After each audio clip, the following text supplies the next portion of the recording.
Good morning students. Welcome to the TSN online classes. Class second. आज हम chapter 13 का दोहरान कार्य स्टार्ट कर रहे हैं, जिसमें दयालु सिद्धार्थ यानी कि जो सिद्धार्थ है उनकी स्टोरी के बारे में आपको बताया जाएगा कि सिद्धार्थ कौन है, क्या है, बाद में ये क्या बने। तो इसके बारे में हम इस लेसन में अध्ययन करेंगे। तो देखिए, महात्मा बुद्ध के बचपन का नाम सिद्धार्थ था।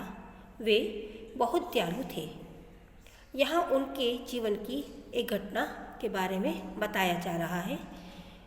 महाराज शुद्धोधन मगध के राजा थे। उनका एक पुत्र था सिद्धार्थ। अब जो सिद्धार्थ महाराजा शुद्धोधन जो कि मगध के राजा थे, वो कौन थे? सिद्धार्थ के पिता। सिद्धार्थ का चचेरा भाई था देवदत्त। यह उनके बचपन की कहानी है। ये जो स्टोरी हम पढ़ रहे हैं, ये उनके बाल्यकाल की एक घटना है। एक दिन सिद्धार्थ बगीचे में सैर कर रहे थे। तभी एक हंस उनके सामने आ गिरा। हंस को तीर लगा था और वह दर्द से तड़प रहा था। अब होता है, अब बाग है, बगीचे हैं, इच्छा करती है कि वहाँ जाकर घूमा जाए। तो सिद्धार्थ भी अपने बगीचे में सैर कर रहे थे। उसी समय क्या हुआ, एक हंस जो कि घायल अवस्था में था आकर उनके सामने की साइड गिर गया। अब जब सिद्धार्थ ने देखा तो क्या देखा कि उसको तो तीर लगा है और वो दर्द से तड़प रहा था। सिद्धार्थ ने घायल हंस को गोद में उठाया और धीरे से उसका तीर खींचकर अलग किया और उसका घाव धोने लगे। अब सिद्धार्थ ने देखा कि ये तो जो हंस गिरा है ये तो घायल है, इसको चोट लगी है। तो उन्होंने क्या किया, इसको उठाया, गोद में लिया और उसका तीर निकाला। सबसे फर्स्ट उन्होंने क्या किया, उसका तीर निकाला और उसके घाव को पानी से धोने लगे। तभी देवदत्त वहाँ आ गया, जो कि उनका चचेरा भाई है। अब देवदत्त ने चिल्लाकर कहा, होता है ना कि अगर अपनी चीज़ किसी दूसरे के हाथ में दिख जाए तो अक्सर बच्चे होते हैं कि चिल्लाकर बोलने लगते हैं। तो देवदत्त ने चिल्लाकर कहा, यह हंस मेरा है, मुझे दे दो। तो सिद्धार्थ ने कहा, भैया यह हंस आपका नहीं है। बेचारा दर्द से छटपटा रहा है। तो सिद्धार्थ जो कि बहुत दयालु थे, उन्होंने कहा, भैया यह हंस आपका कैसे हो सकता है? ये तो देखो दर्द से छटपटा रहा है और मैं इसे आपको नहीं दूंगा। क्यों? क्योंकि अभी मैंने इसकी दवाई वगैरह करनी है, तो मैं इसको आपको कैसे दे सकता हूँ? तो देवदत्त तीखे स्वर से बोले, क्यों नहीं दोगे? हैं? क्योंकि हंस तो मेरा है, तो तुम इसको क्यों नहीं दोगे? मैंने इस पर तीर चलाया है, यह मेरा शिकार है। यानी कि देवदत्त ने उस हंस का क्या किया था, शिकार किया था।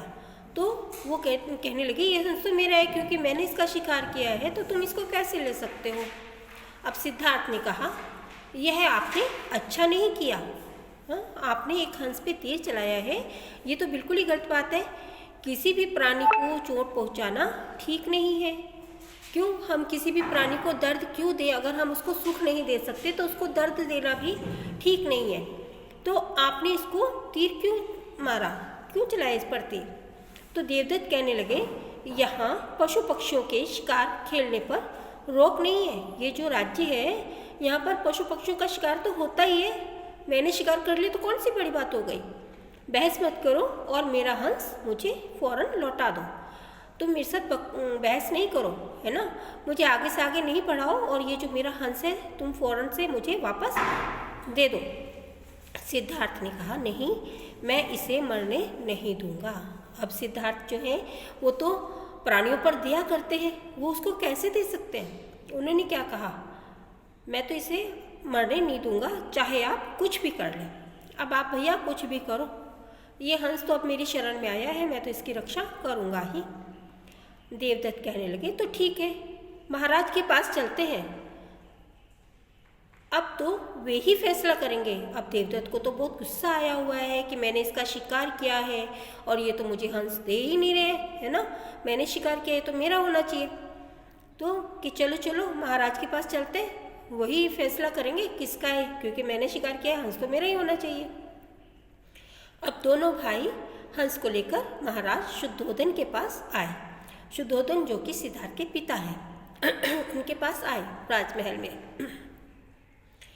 देवदत्त ने कहा, महाराज सिद्धार्थ मेरा हंस मुझे नहीं लौटा रहे हैं। तो अब उसने शिकायत की महाराज से कि तो राजा है, अगर मैं कहूँगा कि हंस मेरा है और आपका बेटा मेरा हंस मेरे को नहीं दे रहा है तो जरूर मुझे लौटा देंगे। तो शुद्धोधन ने सिद्धार्थ से कहा, पुत्र क्या यह हंस देवदत्त का है? अब उन्होंने पूछा, क्योंकि राजा है, राजा तो सोच समझ कर ही निर्णय लेंगे। तो उन्होंने अपने बेटे से पूछा, पुत्र तुम बताओ क्या यह हंस देवदत्त का है?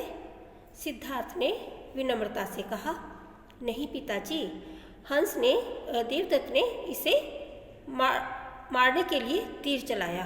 ये जो हंस है ये देवदत्त का कैसे हो सकता है? इसको मारने के लिए तो जो देवदत्त भैया हैं इन्होंने इसके ऊपर क्या करा है, तीर चलाया है।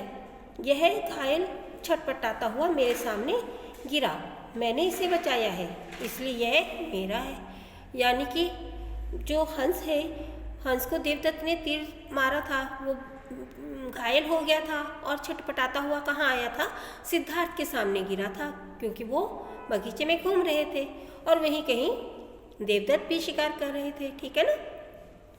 तो यानी कि अब ये जब छटपटाता हुआ मेरे सामने गिरा है, मैंने इसको बचाया है, तो ये हंस तो मेरा होना चाहिए, क्योंकि इनके पास से तो आ चुका है, ये तो आके मेरे पास गिरा है, हंस के ऊपर तो मेरा ही अधिकार होना चाहिए। शुद्धोधन ने दोनों की बातें सुनी और कहा, देवदत्त तुम हंस को मारना चाहते थे। उन्होंने भी बहुत आराम से, बहुत प्यार से उनको समझा दिया कि देवदत्त तुम तो इस हंस को मारना चाहते थे, तुमने तीर भी चलाया था, तुमने इनको मारने के लिए, जो हंस है इसको मारने के लिए तीर भी चला दिया। सिद्धार्थ ने उसे जीवन दिया है, यानी कि सिद्धार्थ ने उस छटपटाते हुए हंस को, घायल हंस को उठाया है, उसे जीवन दिया है, उसके घाव धोए हैं। मारने वाले से बचाने वाला बड़ा होता है, ये तो सभी जानते हैं, है ना। तो राजा ने भी ठीक ही निर्णय लेना था। तो राजा ने क्या कहा, देवदत्त तुम तो इसको मारना चाहते थे, जबकि सिद्धार्थ इसको बचाना चाहता है। तो जो मारना चाहता है उससे अच्छा तो बचाने वाला है, इसलिए इस हंस पर उसी का अधिकार होगा, यानी कि किसका? सिद्धार्थ का अधिकार होगा। देवदत्त ने फिर प्रश्न किया, तो क्या पशु पक्षियों के शिकार पर रोक लगा दी गई है? कि हमारे राज्य में तो पशु पक्षियों का शिकार होता आया है, तो महाराज आप ये बताइए कि अगर यह हंस सिद्धार्थ का है तो आप मुझे ये बताएं कि क्या इस राज्य में पशु पक्षियों के जो शिकार करते हैं उसके ऊपर रोक लगा दी गई है क्या? शुद्धोधन ने समझाया, बेकसूर पशु पक्षियों का शिकार करना ठीक नहीं है, कि इस हंस ने आपको कोई तकलीफ नहीं दी है, ये तो आराम से अपने उड़ते हैं, किसी को कुछ नहीं कहते हैं। तो जो बेकसूर है, जो किसी को दुख ही नहीं दे रहे हैं, तो उसका शिकार करना तो अच्छी बात नहीं है ना, तो उसका शिकार करना ठीक नहीं है। वे भी हमारी तरह प्राणी हैं, उन्हें भी दर्द होता है, इसलिए शिकार ना करना ही ठीक है। कि रोक तो नहीं लगाई है, लेकिन जो हमको परेशान करते हैं, जो जीव हमें परेशान कर रहे हैं, हमारे को दुख दे रहे हैं, उनका शिकार करना तो किसी हद तक ठीक है। लेकिन इस हंस ने तो हमको कुछ कहा ही नहीं है, तो एक अच्छा सा परिंदा है ना, आराम से उड़ता है, अपना दाना दिन का खाता है, हमको तो कोई दुख नहीं दे रहा है। तो ऐसे पक्षी को तो शिकार करना ही नहीं है ना, ऐसे प्राणी को क्यों हम दर्द दें? तो इसलिए इसका शिकार करना ठीक नहीं है। सिद्धार्थ और देवदत्त ने महाराज को प्रणाम किया। अब क्योंकि वो राजा है ना, और उन्होंने अपने मतलब जो राजा है, सिद्धार्थ के पिता भी हैं और उधर देवदत्त के भी वो बड़े पापा लगते होंगे जैसे भी, तो वो उसके भी कुछ लगते हैं। तो दोनों ने क्या किया, उन्हें प्रणाम किया। बाहर आकर देवदत्त ने सिद्धार्थ से कहा, तुम ठीक ही कहते हो सिद्धार्थ, कि सिद्धार्थ, अब उसकी भी समझ में आ गया, देवदत्त की भी समझ में आ गया, जब राजा ने उनको समझाया ना कि ये तो हमको कोई दुख ही नहीं दे रहा है, तो इतना प्यारा सा प्राणी है, तो इसकी जान क्यों लेने, इसके प्राण क्यों हम लें, है ना, इसको आराम से जीने दो, इसको क्यों दर्द दें। तो ये बात देवदत्त की भी समझ में आ गई, है ना। तो उसने बाहर जब दोनों भाई आ गए तो देवदत्त कहने लगा कि सिद्धार्थ, तुम तो ठीक ही कह रहे थे कि हमें पशु पक्षियों को नहीं सताना चाहिए, उनको नहीं मारना चाहिए। इसके बाद दोनों भाइयों ने मिलकर हंस की देखभाल की और जब वह ठीक हो गया तो उसे जंगल में छोड़ दिया। तो आपको ये स्टोरी कैसी लगी